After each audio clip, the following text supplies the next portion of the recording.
अब बांग्लादेश बांग्लादेश में भी हालात खराब हो रहे हैं। ऐसे में भारत के लिए ये चुनौतीपूर्ण हो जाता है कि वो अपने सभी पड़ोसी देशों की आर्थिक मदद कैसे करे और कैसे उन्हें इस संकट से बाहर निकाले। तो खराब आर्थिक स्थिति से घिरते देश बांग्लादेश को भारत किस तरह से मदद दे पाएगा। व्हाट्सअप गाइज अस्सलामु आलैकुम আপনারা কেমন আছেন আশা করি সবাই ভালো আছেন। আমি জুনেদ, আপনারা দেখতেছেন জুনেদ আলী অফিশিয়াল।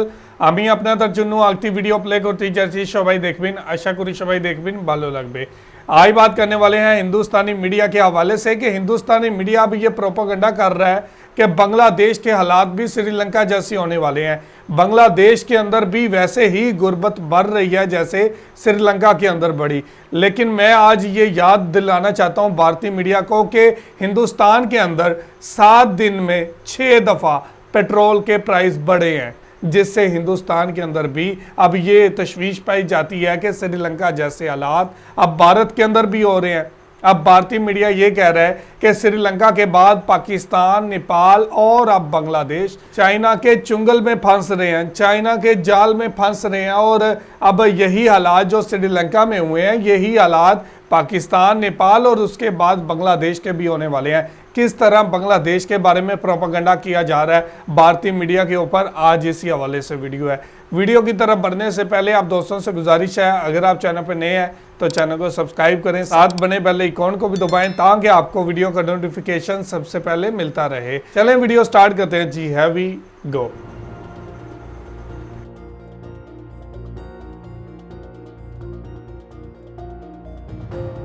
पाकिस्तान, मालदीव, श्रीलंका, नेपाल और अब बांग्लादेश में भी हालात खराब हो रहे हैं। ऐसे में भारत के लिए ये चुनौतीपूर्ण हो जाता है कि वो अपने सभी पड़ोसी देशों की आर्थिक मदद कैसे करे और कैसे उन्हें इस संकट से बाहर निकाले। तेजी से बढ़ रही महंगाई की बांग्लादेश के मध्यम वर्ग पर कड़ी मार पड़ रही है। इस तबके की मुश्किल ये है कि ये आमतौर पर सरकार की सामाजिक सुरक्षा योजनाओं का लाभ नहीं ले पाता। ऐसे में जरूरी चीजों और सेवाओं के दाम बढ़ने से उसका बजट बुरी तरह से गड़बड़ा गया है। बांग्लादेश में बीते जनवरी में मुद्रास्फीति 5.6% पर थी। फरवरी में ये 6.17% हो गई। मार्च के आंकड़े अभी उपलब्ध नहीं है, लेकिन रोजमर्रा के तजुर्बे के आधार पर विशेषज्ञ मान चुके हैं कि पहले के मुकाबले और महंगाई बढ़ गई है। महंगाई बढ़ने के कारण हर व्यक्ति की परचेजिंग पावर घटी है। विशेषज्ञों ने भी मध्यम वर्ग की बिगड़ती हालत पर चिंता जताई है। उन्हें सुझाव दिया गया है कि इस तबके के लोगों को भी सामाजिक सुरक्षा की योजनाओं में शामिल किया जाए, वरना बहुत से मध्यम परिवार के लोग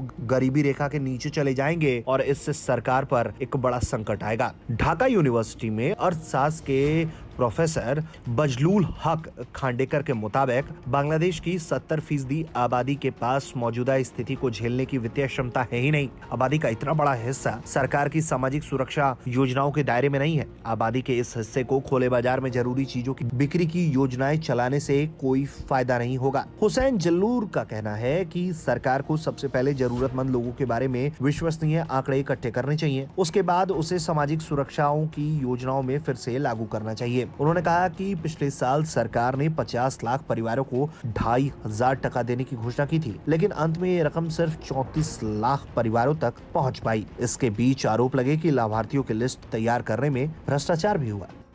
विशेषज्ञों का कहना है कि आज मध्यम वर्ग की आय का ज्यादा हिस्सा खाने पीने की चीज खरीदने में खर्च हो जा रहा है, इसलिए जरूरत इस बात की है कि इस खर्च को घटाया जाए। विशेषज्ञ कहते हैं कि लोग मछली, मांस या ऐसे महंगे खाद्य खरीदने से बच रहे हैं क्योंकि बिजली या गैस का बिल चुकाना और परिवहन के लिए पैसे बचाना उनकी प्राथमिकता है। अब ऐसे में सवाल सबसे बड़ा यही है कि खराब आर्थिक स्थिति से घिरते देश बांग्लादेश को भारत किस तरह से मदद दे पाएगा।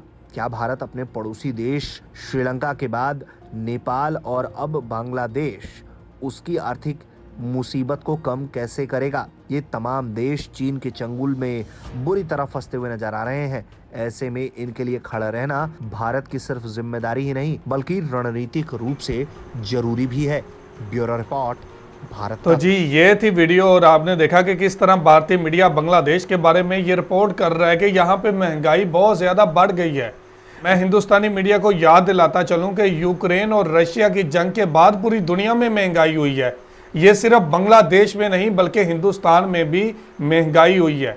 अपने दोस्तों को याद दिलाता जाऊँ कि 7 दिन के अंदर 6 बार पेट्रोल के रेट बढ़े हैं हिंदुस्तान के अंदर। इससे आप अंदाज़ा लगाएं कि हिंदुस्तान के अंदर महंगाई कितनी तेज़ी के साथ बढ़ रही है। और गुर्बत कितनी ज्यादा बढ़ चुकी है हिंदुस्तान के अंदर। ये भारतीय मीडिया को नजर तो नहीं आता, लेकिन बांग्लादेश के अंदर क्या हो रहा है ये भारतीय मीडिया रिपोर्ट कर रहा है और ये बात की जा रही है कि चाइना के जाल में फंसता जा रहा है बांग्लादेश। जिस तरह श्रीलंका के हालात हुए हैं इसी तरह बांग्लादेश के हालात भी होते जा रहे हैं। भारतीय मीडिया बार बार ये प्रोपेगेंडा कर रहा है कि चाइना कर्ज देकर इन ममालिक को अपने जाल में फंसा रहा है। जिस तरह श्रीलंका के हालात हुए हैं इसी तरह पाकिस्तान, नेपाल और बांग्लादेश के हालात भी होने वाले हैं। भारतीय मीडिया का ये नुक्ता नजर है कि श्रीलंका के बाद बांग्लादेश के अंदर भी महंगाई उसी रफ्तार से बढ़ रही है जैसे कि श्रीलंका में बढ़ी है। यही वजह है कि अब बांग्लादेश भी चाइना से लिए गए कर्ज की वजह से डूब रहा है और इसकी मईशत कम हो रही है, इसके अंदर गुर्बत बढ़ रही है और हो सकता है कि आने वाले टाइम पे श्रीलंका जैसे हालात बांग्लादेश के भी हो जाएं। तो ये भारतीय मीडिया का दावा है। आप इस दावे के हवाले से क्या कहना चाहते हैं, अपनी राय का जरूर इजहार कीजिएगा और कमेंट करके हमें जरूर बताइएगा कि क्या बांग्लादेश में हालात ऐसे ही हो रहे हैं जैसा कि भारतीय मीडिया कह रहा है। अपनी राय का जरूर इजहार कीजिएगा और कमेंट करके जरूर बताइएगा। बहुत शुक्रिया।